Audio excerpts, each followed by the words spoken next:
ആറ്റുകാല പൊങ്കാലയുമായി ബന്ധപ്പെട്ട ചടങ്ങുകൾ പുരോഗമിക്കുകയാണ്. 10:30 പണ്ടാരടുപ്പിൽ മേൽശാന്തി തീ പകർന്നത്. പൊങ്കാലയുടെ വിശേഷങ്ങളുമായി ഞങ്ങളുടെ പ്രതിനിധികൾ ആറ്റുകാൽ ക്ഷേത്രാങ്കണത്തിൽ നിന്നും വിനീത VG ചേരുന്നു. വിനീത, ചടങ്ങുകൾ ഇപ്പോഴും നടക്കുകയാണ്. ഇപ്പോഴെന്താണ് നടക്കുന്നത്?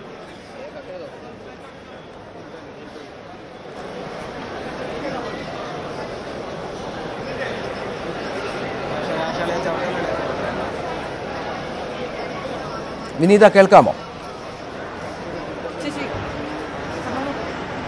തീർച്ചയായിട്ടും ഞാനിപ്പോൾ ക്ഷേത്രത്തിന് ഉള്ളിലാണുള്ളത്. ഇവിടെ പണ്ടാരടുപ്പിൽ തെളിയിച്ചു കഴിഞ്ഞു. അവിടെ പൊങ്കാല നടന്നുകൊണ്ടിരിക്കുകയാണ്. ക്ഷേത്രത്തിന്റെ പരിസരങ്ങളിലൊക്കെ തന്നെ പണ്ടാരടുപ്പിൽ തെളിയിക്കുന്നതിനോട് ചേർന്ന് ഭക്തർക്ക് ക്ഷേത്രത്തിനുള്ളിലേക്ക് ദർശനം നടത്താൻ അനുവദിച്ചിരുന്നില്ല. എന്നാൽ അതിനുശേഷം ഇപ്പോൾ വീണ്ടും ഭക്തർ ക്ഷേത്രത്തിനുള്ളിലേക്ക് ദേവിയെ ദർശിക്കുന്നതിനായി വീണ്ടും എത്തിക്കൊണ്ടേയിരിക്കുകയാണ്. ആ കാഴ്ചയിൽ നമുക്ക് കാണാൻ കഴിയുന്നത് വലിയ രീതിയിലുള്ള തിരക്ക് തന്നെയാണ് വീണ്ടും ക്ഷേത്രത്തിനുള്ളിൽ അനുഭവപ്പെടുന്നത്.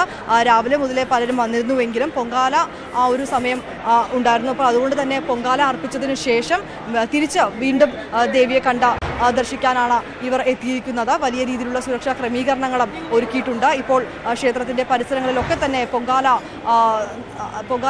അർപ്പണം നടന്നുകൊണ്ടേയിരിക്കുകയാണ്. 2:15 പൊങ്കാല നിവേദിക്കും. ഇതിന് വേണ്ടിയിട്ടായി 250ഓളം ശാന്തിക്കാരെ നിയോഗിച്ചിട്ടുണ്ട്. ഇവരുടെ മേൽനോട്ടത്തിൽ തന്നെ ആയിരിക്കും ക്ഷേത്രത്തോട് ചേർന്നുള്ള വിവിധ പ്രദേശങ്ങളിൽ പൊങ്കാല നിവേദിക്കുക. ഇതിനുശേഷം ഭക്തർക്ക് പോകുന്നതിന് വേണ്ടിയിട്ട് KSRTC പ്രത്യേക സർവീസുകളും അനുവദിച്ചിട്ടുണ്ട്. രാവിലെ മുതൽ വലിയ തിരക്ക് തന്നെയാണ് അനുഭവപ്പെട്ടിരുന്നതെങ്കിലും പണ്ടാരടുപ്പിൽ തിരി തെളിയിക്കുന്ന ആ ഒരു മുഹൂർത്തം ഉണ്ടായിരുന്നു. ഏതാണ്ട് ഭക്തർ കാത്തിരുന്ന ആ ഒരു മുഹൂർത്തത്തെ സംബന്ധിച്ച് അതിനുശേഷം മാത്രമാണ് പിന്നീട് ദർശനം സാധ്യമാക്കിയത്. ഇപ്പോൾ വീണ്ടും ഭക്തരുടെ വലിയ തിരക്ക് ക്ഷേത്രത്തിൽ അനുഭവപ്പെട്ടുകൊണ്ടേയിരിക്കുകയാണ്.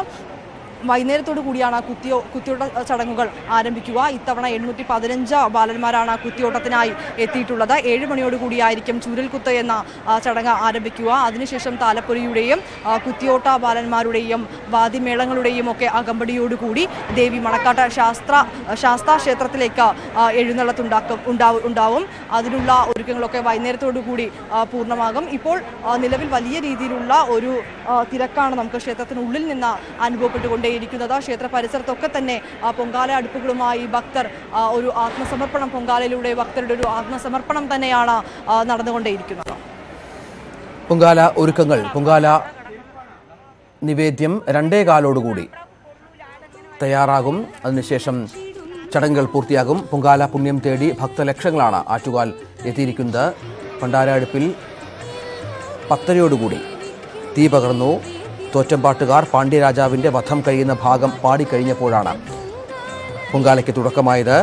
ക്ഷേത്രതന്ത്രി പരമേശ്വരൻ വാസുദേവൻ ഭട്ടതിരിപ്പാട് ശ്രീകോവിലിൽ നിന്ന് ദീപം പകർന്ന് N. വിഷ്ണു നമ്പൂതിരി മേൽശാന്തി കൈമാറി. തുടർന്നാണ് 10 കിലോമീറ്ററോളം ക്ഷേത്ര ചുറ്റളവിലുള്ള പൊങ്കാല അടുപ്പുകളിലേക്ക് ദീപം പകർന്ന് നൽകിയത്.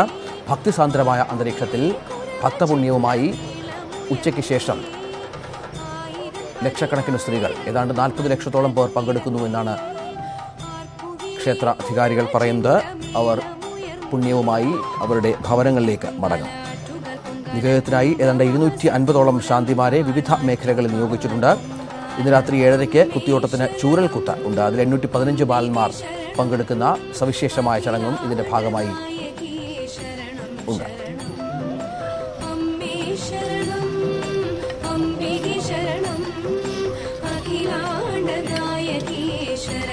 ശരണം